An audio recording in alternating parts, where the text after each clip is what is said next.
Feliz é o homem que persevera na provação. Todos enfrentamos provações. O que define a nossa história não é se a gente vai enfrentar provações ou não. Todos enfrentamos. O que define o nosso destino profético é como enfrentamos as provações.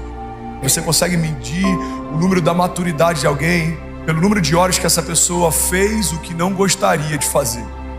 Por que a gente vê pais trabalhando, mulheres solteiras, mães que às vezes são a única fonte de provisão da sua casa, trabalhando mesmo cansadas, trabalhando mesmo com desafios, trabalhando mesmo com retaliações? Por quê?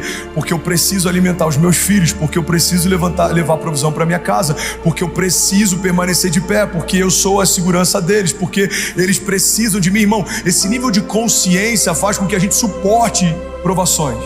A visão, pega isso aqui em nome de Jesus, a visão é o que traz propósito à sua dor. Quando você tem uma visão clara, você suporta a pressão de forma mais leve, porque eu sei por que eu faço o que eu faço. Gálatas 6:9 diz assim: e não nos cansemos de fazer o bem, pois no tempo certo colheremos se não desanimarmos. E não nos cansemos de fazer o bem, ou seja, persistência, resiliência. Pois no tempo certo colheremos. Aí agora tem uma condicional: se não desanimar.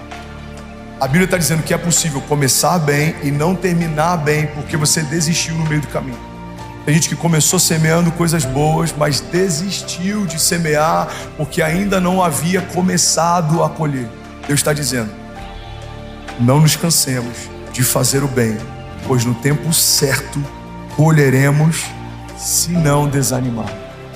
Tem muita gente que está exatamente assim em relação ao romper da sua casa, em relação ao mover no teu casamento, em relação à expansão do teu ministério.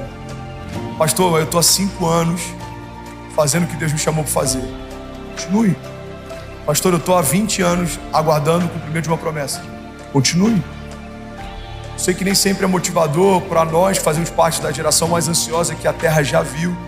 Ouvimos alguém dizendo que talvez o que você precise para viver o que Deus falou que você veria é esperar.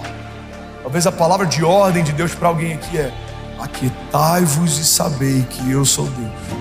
Eu não perdi o controle, eu não menti em relação ao que eu te prometi, eu não mudei de ideia. Então aguarde, confie, espere e continue semeando bem, porque se você não desanimar, no tempo certo colherá o que eu te prometi. Alguém está comigo? Diga amém. Homens fortes criam tempos fáceis criam homens fracos geram tempos difíceis. Então a geração que a gente tem hoje, os mileniais, geração touch, os nossos filhos, os adolescentes que a gente tem criado, liderado, qual que é o desafio deles? É estabelecer aliança. Nunca vimos uma geração que trabalha tão pouco tempo em cada lugar. Por quê? Porque tudo está sempre ruim.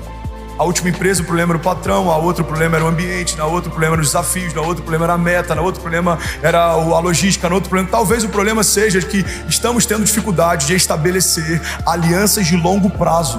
Enfrentamos hoje um desafio de estabelecer alianças de forma constante. Isso não diz respeito só ao nosso trabalho, isso diz respeito ao nosso casamento. O número de divórcios dentro da igreja tem crescido, não tem diminuído. Por quê? Porque aceitamos como um plano B a ideia de divorciar se a gente não se adaptar no início do casamento.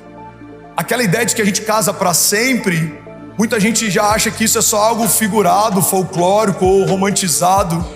Se der errado, eu separo. Se eu não gostar da repreensão do pastor, eu mudo de igreja. Se eu não gostar de 3 pregações seguidas, eu saio dessa comunidade. Se eu não me adaptar muito bem ao meu novo chefe, eu mudo de emprego. Mas precisamos entender que isso pode ser uma expressão de imaturidade, porque meninos têm dificuldade de estabelecer aliança.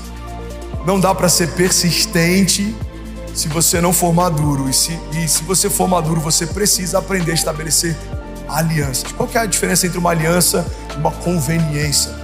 Aliança significa estamos juntos independente das circunstâncias. Conveniência significa estamos juntos até o dia que eu discordar de você.